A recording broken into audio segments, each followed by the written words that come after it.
Hi hello friends, మనం ఈ మధ్య హెల్దీ ఫుడ్ తినాలి తినాలి అని అనుకుంటున్నాం కదా. మరి వినాయక చవితి అయితే వచ్చేస్తుంది. మనందరికీ ఆయురారోగ్యాలనిచ్చే ఆ గణనాథుడికి కూడా మనం శక్తినిచ్చే ఆరోగ్యాన్ని కాపాడే సహజమైన నైవేద్యం పెట్టేస్తే ఎంత బాగుంటుంది కదా.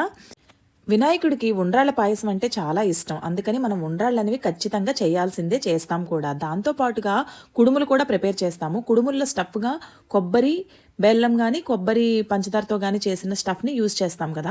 ఈరోజైతే నేను డ్రై ఫ్రూట్స్ స్టఫ్ యూజ్ చేస్తున్నాను. చూసారు కదా, ఈ విధంగా అంతా రెడీ చేసుకొని స్టఫ్ లోపల పెట్టి మీకు ఏ షేప్ కావాలంటే ఆ షేప్ చేసుకోవచ్చు. రౌండ్‌గా చేసుకోవచ్చు, ఇలా మోదక్ స్టైల్‌లో చేసుకోవచ్చు, అలాగే కజ్జికాయల స్టైల్‌లో చేసుకోవచ్చు. ఎలా కావాలంటే అలా చేసుకోవచ్చు. ఇలా చేసుకొని కొంచెం ఆవిరిలో ఉడికించుకుంటే ఈ కుడుములనేవి రెడీ అయిపోతాయి. చూసారు కదా, హెల్దీ, ఎంతో హెల్దీ. గణేశుడు కూడా హ్యాపీ, మనం కూడా హ్యాపీ కదా. ఆ గణేష్ మహారాజ్ ఆశీర్వాదాలు ఎల్లప్పుడూ మనతో ఉండాలని కోరుకుంటూ, జై బోలో గణేష్ మహారాజ్ కీ జై.